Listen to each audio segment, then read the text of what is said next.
नमस्कार दोस्तों। कल विश्व स्वास्थ्य दिवस यानी वर्ल्ड हेल्थ डे था। हम सब उम्मीद कर रहे थे कि स्वास्थ्य के लिए कुछ नई अच्छी योजनाएं आएंगी, कुछ घोषणाएं होंगी, लेकिन वैसा कुछ नहीं हुआ। पुरानी समस्याएं आज भी वैसी की तैसी हैं, जस की तस। आइए आज मेडिकल फील्ड की कुछ कड़वी सच्चाइयों पर आसान भाषा में बात करते हैं। वे बातें जो हम सब जानते हैं लेकिन अक्सर चुप रह जाते हैं। सफेद कोट के पीछे छिपा कमीशन का खेल, नकली दवाइयों का धंधा और वो घटनाएं जो पूरे सिस्टम को शर्मसार कर देती हैं।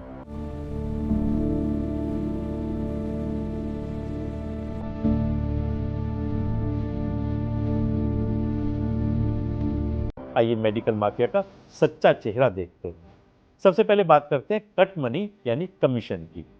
आप डॉक्टर के पास जाते हैं, डॉक्टर टेस्ट लिखकर कहता है ये जांच इस लैब से कराओ। असल वजह, उस टेस्ट पर डायग्नोस्टिक सेंटर से डॉक्टर को 30 से 50% तक कमीशन मिलता है। कई बार तो 50% से भी ज़्यादा। Blood test, MRI, CT scan, सब में यही खेल चलता है। दवा कंपनियों के रिप्रेजेंटेटिव डॉक्टर्स को महंगे गिफ्ट देते हैं, मोबाइल, विदेश घुमाने की टिकट या नकद पैसे। बदले में डॉक्टर उनकी महंगी ब्रांडेड दवाएं लिखते हैं, जबकि वही दवा बाजार में 10-20 रुपए में मिल जाती है, लेकिन मरीज से 200 से 300 रुपए वसूले जाते हैं। डॉक्टर साहब, आपके लिए कुछ खास है। अरे वाह, ये तो बहुत बढ़िया है, शुक्रिया। बस हमारी महंगी ब्रांडेड दवा लिखते रहना। अरे, ये बिल तो बहुत ज्यादा है। सिर्फ आरोप नहीं है, ये रोज का सच है। कुछ घटनाएं बताते हैं आपको। 2017 में गुरुग्राम के फोर्टिस हॉस्पिटल में एक 7 साल की बच्ची डेंगू से बीमार थी। 15 दिन इलाज चला, लेकिन बच्चे की मौत है। परिवार को 16 लाख रुपए का बिल थमा दिया गया। उसमें 2700 ग्लव्स और 600 सिरिंज का चार्ज था। सोचो, एक छोटी सी बच्ची को इतने ग्लव सिरिंज की क्या जरूरत पड़ी होगी, या ये सिर्फ बिल छुड़ाने का तरीका था। फिर दिल के मरीजों की बात करते हैं। पहले हार्ट स्टेंट की असली कीमत करीब 15,000 रुपए की, लेकिन अस्पताल मरीज से 1.5 लाख रुपए तक वसूल लेते थे, यानी सीधा 10 गुना मुनाफा। जब सरकार ने कीमतें तय कर दी, उस पर कैपिंग कर दी, तब ये लूट कुछ हद तक रुकी। कोविड के समय तो हालात और भी भयानक हो गए थे। रेमडेसिविर है 50,000, लेना है तो जल्दी बोलो। ये सारी किट खराब है, फिर भी रिसाइकल हो रही है। ऑक्सीजन की भारी कमी पड़ गई, अस्पतालों में बेड नहीं मिल रहे थे, लोग सड़कों पर ऑक्सीजन सिलेंडर के लिए तरस रहे थे। ब्लैक मार्केट में ऑक्सीजन 10 से 100 गुना महंगा बिक रहा था। जरूरी दवाइयां जैसे रेमडेसिविर के इंजेक्शन वगैरह भी काला बाजार में चली गई। नकली दवाइयां, रिसाइकल किए हुए पीपी किट बिक रहे थे। लोग लाखों रुपए खर्च करके भी सही इलाज नहीं पा रहे थे। अस्पताल बिल इतने फ्लैटेड हो गए कि कई परिवार कंगाल हो।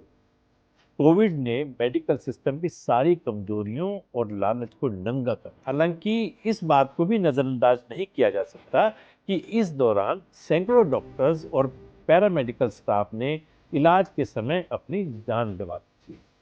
हाल ही में दिल्ली में गिरोह पकड़ा गया जो कैंसर की नकली दवाइयां बना और बेच रहा था। मरीज लाखों रुपए खर्च कर अपनी जान बचाने के लिए, और उसे दवा के नाम पर सिर्फ ग्लूकोज का पानी या सस्ती फंगस की दवा थमा दी जाती है। बाहर से असली जैसी दिखती है, लेकिन अंदर नकली। पैकिंग शुरू करो, असली जैसी दिखनी चाहिए। भगवान करे ये दवा असर करे। पेशेंट को आईसीयू ले चलो जल्दी। बाहर से असली जैसी दिखती हैं, लेकिन अंदर असली दवा का कोई तत्व नहीं मिलता। ये धोखा नहीं, ये जान से खिलवाड़ है। ये भी देखा गया है, कई हॉस्पिटल से दवाएं फिर से बिकने के लिए केमिस्ट शॉप में चली जाती है। दोस्तों, जागरूकता से बहुत कुछ बदला जा सकता है। डॉक्टर से हमेशा जेनेरिक नाम की दवाएं लिखवाओ, ब्रांडेड नाम की कोई जरूरत ही नहीं है।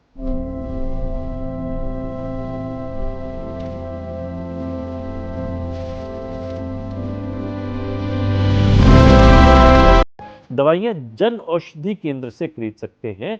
वहां वही दवाइयां 50 से 80% तक सस्ती मिलती हैं।